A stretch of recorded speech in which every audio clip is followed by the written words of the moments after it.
그 불신자들에게 부활이라는 단어는요, 아무런 감흥도 도전도 주지 못합니다. 그들은 예수 그리스도의 그 부활도 또 자기의 우리 사람의 부활도 믿지 않기 때문에 그런데요. 그런데 우리 그리스도인들은 그렇지 않잖아요. 진실한 믿음을 가진 그리스도인들은 예수 그리스도의 부활을 믿을 뿐만 아니라 내가 장차 부활할 것도 믿습니다. 예수 그리스도의 부활은 사실이기 때문에 그런데요. 예수 그리스도의 부활이 사실임을 증명하는 그 증거들이 있습니다. 첫 번째 증거는요, 그 증거를 대봐라 라고 했을 때 예수 그리스도가 정말 부활했냐? 그 증거를 대봐라고 했을 때 우리는 충분히 그 증거들을 댈 수 있는데요. 그 첫 번째 증거는 뭐냐면 이 외적인 증거가 되겠습니다. 그 외적인 증거는 예수 그리스도의 부활을 목격한 수많은 증인들이 있다라는 것이죠. 그리고 그 증인들의 증언을 기록한 그런 기록물들이 있다라는 거예요. 부활하신 예수님이 빈 무덤을 발견했던 여인들과 예수님의 제자들과 오순절날 다락방이 모인 약 120명의 사람들과 고린도전서에서 사도 바울이 밝히고 있듯이 500여 형제들이 예수님의 부활 및 승천을 목격했습니다. 오늘날 사람들이 수백 년 전, 수천 년 전에 있었던 역사를 사실로 믿는 이유가 어디 있겠습니까? 수천 년 전, 수백 년 전에 있었던 그 당시에 또 증인들, 여러 가지 사건들이 있을 때 증인들이 있었고 또 증언자들의 기록물이 있기 때문에 우리는 아주 오래전에 있었던 그런 일들을 믿을 수 있는 거 아니겠어요? 삼국유사나 고려사나 조선 왕조 실록 등의 기록물들이 남아있고 그 책 안에 수많은 사람들의 업적들이 기록이 되어져 있기 때문에 우리는 삼국시대, 고려시대, 조선시대의 그런 역사들을 그 당시 살았던 사람들을 믿을 수 있는 거잖아요. 예수님의 부활에 대한 또 증인과 기록이 성경에 분명히 명시되어져 있습니다. 뿐만 아니라 이 성경에 기록이 되어져 있을 뿐만 아니라 AD 90년에 유대 고대사를 기록한 역사학자 요세푸스라는 사람이 있는데요. 근데 이 사람은 기독교인은 아니었지만 예수 그리스도의 그런 생애와 예수 그리스도의 십자가의 죽음과 부활에 대해서 자기가 기록한 책에 다 기록을 하고 있어요. 예수의 부활이 이런 것들을 볼 때 우리는 사실임을 믿을 수 있는 거 아니겠습니까? 또 예수 그리스도의 부활이 사실임을 증명하는 이 두 번째 증거가 있는데요. 이 두 번째 증거는 우리가 살펴봤던 이 외적인 증거, 증인들, 그 당시 살았던 증인들과 어떤 기록물들, 그런 외적인 증거들보다 더 확실한 증거다라고 말할 수 있습니다. 오늘 본문을 보게 되면 그 확실한 증거로 두 가지를 얘기하고 있는데요. 첫 번째는 거듭남에 대해서 얘기합니다. 두 번째는 산 소망에 대해서 이야기를 하고 있어요. 그럼 이 거듭남, 이 산 소망은 오늘 본문을 볼 때 예수 그리스도의 부활로 말미암아 그 예수 그리스도를 믿는 사람들에게 주어진 결과물이다 이렇게 얘기하고 있습니다. 시대를 불문하고 예수 그리스도의 부활을 믿는 모든 사람들은 그럼 다 이 두 가지를 경험하게 된다라는 거잖아요. 거듭남을 경험하고 우리에게 살아있는 소망이 있다라는 것들을 경험하게 된다라는 것이죠. 그런 그 두 가지 경험을 통하여서 우리는 예수 그리스도의 부활이 사실이다라는 것들을 알 수가 있습니다. 예수 그리스도의 부활을 믿는 사람들은 다 거듭남의 은혜를 경험하게 돼요. 거듭남은 죄로 죽었던 사람이 예수 그리스도의 그 부활로 말미암아 영적으로 다시 태어나게 되는 거잖아요. 거듭나기 전에는 영혼이 죽어 있었기 때문에 세상을 바라보는 시야가 좁았습니다. 눈에 보이는 세계가 전부인 줄 알았어요. 인생의 목적이 이 땅에 있는 것을 얻고 누리는 것에 있었어요. 그런데 이 예수 그리스도의 부활로 말미암아 거듭남을 경험하게 된 사람들은 이제 새 사람, 새로운 피조물들이 되는 거잖아요. 그래서 거듭나는 순간 심령에 이제 새로운 사람이 자리 잡게 됩니다. 눈에는 보이지 않지만 하나님의 나라가 있다라는 것들을 확신하게 되고요. 그 나라를 소망하는 그런 마음을 나도 모르게 갖게 되는 거잖아요. 이 땅에서 살아가지만 이제 인생의 목적은 하나님의 영광으로 변했습니다.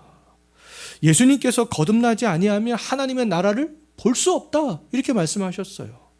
거듭남은 하나님의 나라를 볼 수 있게 하는 안경이라고 볼 수 있잖아요. 새 사람이 되었다라는 것들을 알게 해주는 그런 신비한 명약이라고 말할 수 있겠습니다. 이 거듭남의 은혜는 오직 죽은 자 가운데서 다시 살아나신 예수 그리스도의 부활로 말미암은 것이다, 오늘 본문에서 그렇게 이야기하고 있어요. 예수님께서는 부활하셨어요. 예수 그리스도의 부활은 나의 부활을 또 확증하고 있습니다. 나도 장차 부활할 거다, 그것들을 확증해 주는 거잖아요. 예수님께서 나는 부활이요 생명이니 나를 믿는 자는 죽어도 살겠고 무릇 살아서 나를 믿는 자는 영원히 죽지 않는다, 그런 약속의 말씀을 우리에게 주셨습니다. 부활하신 예수님은 부활의 첫 열매가 되심으로 이제 장차 수많은 사람들이 부활의 열매가 될 것에 대해서 미리 보여주셨던 거죠. 그 누가 뭐라 해도 세상의 유명한 과학자들이 예수 그리스도의 부활을 허구라고 말한다 해도 예수 그리스도의 그런 부활과 우리의 부활은 사실이 되겠습니다. 왜요? 우리 안에 거듭난 증거가 있기 때문에 그렇잖아요. 우리의 시야가 이 세상에만 머물러 있는 것이 아니라 우리의 시야가 지금 어디를 향해 있습니까? 하나님 나라를 향해 있잖아요. 하나님의 영광을 향해 있잖아요. 우리가 그것만 봤을 때에도 예수 그리스도의 부활은 사시구나 라는 것들을 확신할 수 있는 거죠. 거듭남의 은혜를 경험하고 새 사람이 된 사람들은 이제 이전과는 다르게 이제 새로운 것을 소망하게 된다라는 거잖아요. 때문에 오늘 본문에서는 소망, 그냥 소망이라고 말하지 않고 산소망이다, 이렇게 얘기를 하고 있습니다. 거듭난 사람들의 소망은 그러면 하나님에 대해서 살아있는 소망이라는 것이죠. 하나님에 대해서 살아있는 소망. 예수 그리스도의 부활을 믿지 않고 거듭남의 은혜를 경험하지 않는 사람들은 하나님에 대해서 그 어떤 소망도 가질 수가 없습니다. 그들의 소망은 하나님에 대해서 죽어있는 소망이죠. 하나님에 대해서 죽어있기 때문에 그들의 소망은 언제나 이 땅에 머물러 있습니다. 이 땅에 있는 것만 기대하고 기다리고 바라는 소망들이죠. 그러나 우리의 소망 그렇지 않잖아요. 하나님과 그의 나라를 바라보고 기대하고 기다리는 소망이 되겠습니다. 베드로가 이 베드로 전서를 기록한 이유는요, 직접적으로 1장 1절에 보면 나와 있는데 아시아에 흩어져 있는 성도들에게 이 베드로 전서를 보내기 위해서 기록했습니다. 당시 아시아 전역에 흩어져 있던 성도들의 그럼 삶이 어땠느냐라고 했을 때 그들의 삶은 비그리스도인에 비해서 훨씬 더 힘들고 고달팠다라는 것들을 알 수가 있어요. 베드로전서 2장 18절 말씀을 보게 되면 성도들의 대다수는 주인을 섬기는 종들이었습니다. 또 베드로전서 4장 14절 말씀을 보게 되면 예수 그리스도를 믿는다는 그 이유 하나 때문에 주변 사람들에게 치욕을 당했습니다. 따돌림을 당했고 부당한 대우를 당했고 언어폭력 등을 그들은 당했던 거죠. 베드로전서를 직접적으로 받아 읽었던 성도들은 세상에서 그 어떤 소망도 가질 수가 없었어요. 하나님은 이 베드로를 통하여서 그들에게 이제 소망을 갖게 하시는 것을 볼 수 있는데요. 그 믿음의 성도들이 가졌던 그 소망은 세상에서는 죽고 하나님에 대해서는 살아있는 그런 소망이었습니다. 예수 그리스도의 부활로 말미암아 거듭난 사람들만이 가질 수 있는 그런 소망이었던 거죠. 성도들은 장차 주 안에서 이루어질 소망을 기대하면서 살아갈 수가 있었습니다. 아, 그렇지. 내가 비록 이 종의 신분이지만 예수님을 믿는 것 때문에 내가 지금 치욕을 당하고 있지만 나의 소망은 이 땅이 없어. 나의 소망은 저 하늘에 있구나. 그런 소망을 기대하면서 성도들은 살아갔습니다. 근데 이 소망이라는 단어를 한번 잘 생각해 보십시오. 이 소망이라는 그것들은 지금 당장 이루어지는 것이 아니잖아요. 소망은 미래적인 것입니다. 미래적인 것. 미래적인 것이기 때문에 내가 기대하고 있는 그런 소망이 이루어질 때까지, 그때까지 인내하면서 기다리는 그런 삶들이 필요한 거잖아요. 구약시대를 살았던 성도들이 소망했던 것은 뭐였습니까? 장차 오실 메시아. 그들은 수천 년 동안 메시아가 언제 오지? 수천 년 동안 장차 오실 메시아를 기다리며 인내하며 그들은 살아갔습니다. 신약시대를 그럼 살아가는 우리들은 부활하신 예수님께서 영광 중에 다시 재림하시는 그날을 소망하면서 다른 한편으로는 그날이 올 때까지 인내하는 삶들을 살아가는 것이죠. 자, 예수 그리스도의 부활은 사실이잖아요. 이 세상에 소망을 두고 살아가는 불신자들과는 달리 우리들은 예수님께서 다시 오시는 그날을 소망할 수 있기 때문에 그렇습니다.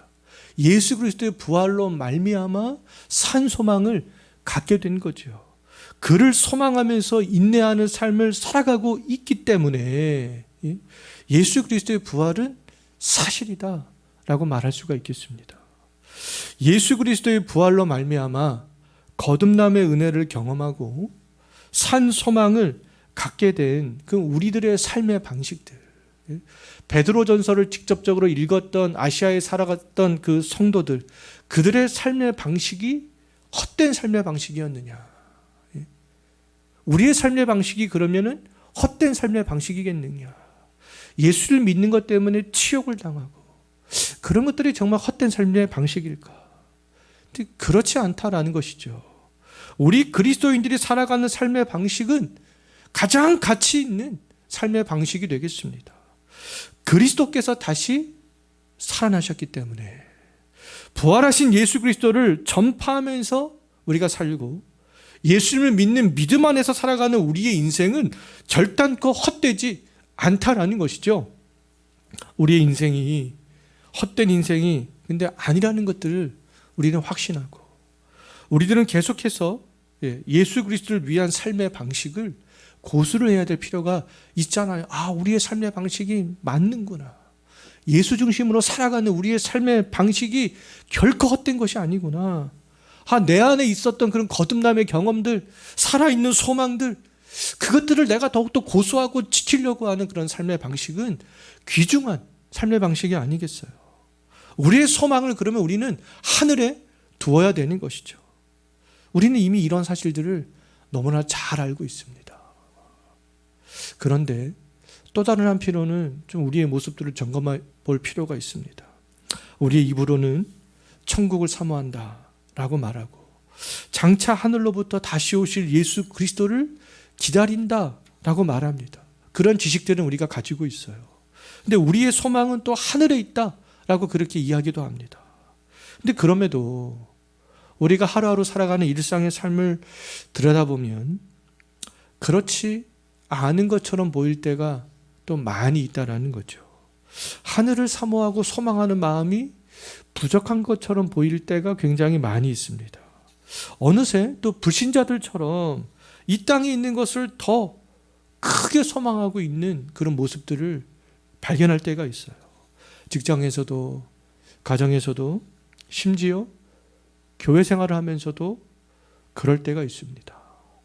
장차 예수님께서 심판주로 다시 강림하신다는 그런 사실을 잊어버린 채 직장에서는 오직 그냥 성공과 승진에만 집착하고 자녀들의 영혼보다는 그냥 자녀들의 학업에만 관심을 갖고 그리스도의 몸된 교회가 견고하게 서가는 데는 관심을 두지 않고 교회만 왔다 갔다 하는 그럴 때도 많이 있어요. 자, 현재 우리들의 상태가 이러하다면 내가 하늘에 대한 소망도 있고 그리스도에 대한 내가 부활도 확신하고 그러지만 내가 삶을 살아가는 방식이 이 세상에 더욱더 크게 집중이 되어져 있다면 우리는요, 이 예수 그리스도의 우리가 이 부활절을 기념하는 이 날을 맞이하여 세상에 소망을 두고자 하는 그런 마음을 내려놓을 수 있어야 되지 않겠습니까? 예수 그리스도로 말미암아 거듭남의 은혜와 산 소망을 경험한 우리들에게는 이미 세상에 소망을 둔 마음을 내려놓을 수 있는 그런 능력들이 있습니다. 예수님의 부활로 말미암아 내 안에 거듭남의 은혜, 새로운 피조물, 하나님에 대해서 살아있는 소망들 여전히 우리 안에 존재하고 남아있잖아요. 그렇다면 십자가의 은혜와 부활하신 예수 그리스도를 우리가 더욱더 깊이 생각하면서 살아가야 되지 않겠어요? 예수님께서 부활하여 하늘로 승천하신 이유 가운데 하나는 요한복음 14장 2절 말씀을 보게 되면 장차 우리 가운데 거할 거처를 예배하기 위해서 가셨다라고 말씀하고 있습니다. 우리는 장차 예수님이 마련한 그 거처에서 삼위 하나님과 영원토록 살아가야 될 그러한 사람들이잖아요. 우리의 영원한 거처는 그럼 이 세상에는 없다라는 거 아니겠습니까? 그래서 베드로 전서 1장 1절을 보며 흩어져 있는 나그네, 우리 그리스도인은 나그네 인생으로 그렇게 또 이야기를 하고 있잖아요. 우리의 영원한 거처는 이 세상에는 없다라는 거죠. 그럼 우리의 영원한 거처는 하늘에 있습니다. 하늘에.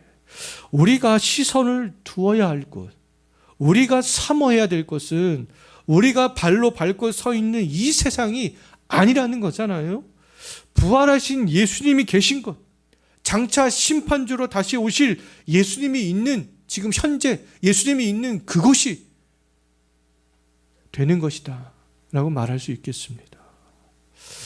육신이 강력하게 나를 이끌어 주님께서 예배해 놓으신 영원한 거처를 바라보지 못하게 하고 땅에 있는 그런 소망을 바라보게 할 때 하나님의 형상이 회복된 그 의지를 동원하여서 우리는 위에 있는 것들을 더욱더 바라보려고 하는 그런 마음을 발휘해야 되겠습니다. 부활하신 예수 그리스도께서 하나님 보좌 우편에 앉아 계신 위를 바라보고 위에 있는 것을 찾아야 되지 않겠어요? 우리가 찾아야 되는 것은, 바라봐야 되는 것은 이 땅에 있는 것이 아니고 위에 있는 것이다. 골로새서 3장 1절 말씀에서 그렇게 이야기하고 있잖아요. 우리의 영원한 거처는 하늘에 있습니다. 우리가 붙들어야 될 그런 소망은 땅에 있지 않다라는 거잖아요. 하늘에 있다. 지금 계속해서 말씀하고 있습니다. 우리를 거듭나게 하시고 산소망을 주신 부활하신 주님께서는 끝까지 우리들이 하늘에 있는 소망을 바라볼 수 있도록 힘을 주신다라는 거죠. 하나님은 소망의 하나님이 되겠습니다. 소망의 하나님께서 로마서 15장 13절 말씀을 보게 되면 그 소망의 하나님께서 성령의 능력으로 우리에게 소망이 넘치게 하실 것이다. 그렇게 말씀하고 있습니다. 세상 사람들의 그런 소망의 근거, 소망의 밑바탕이 어디에 있겠어요? 그들은 좀과 동로계하고 도둑이 훔쳐갈 수 있는 이 땅에 있습니다. 하지만 우리의 소망의 근거는 부활하신 예수 그리스도께 있다라는 것이죠. 세상 사람들의 소망의 근거는 언제라도 없어질 수 있는 세상에 있는 것들이지만 우리의 소망의 근거는 삼위 하나님이 되는 거죠. 세상 사람들은 세상에 있는 것을 소망하고 그것을 얻지 못하면 낙심하지만 우리들은 그렇지 않습니다. 우리가 소망하는 것은 없어지는 것이 아니에요.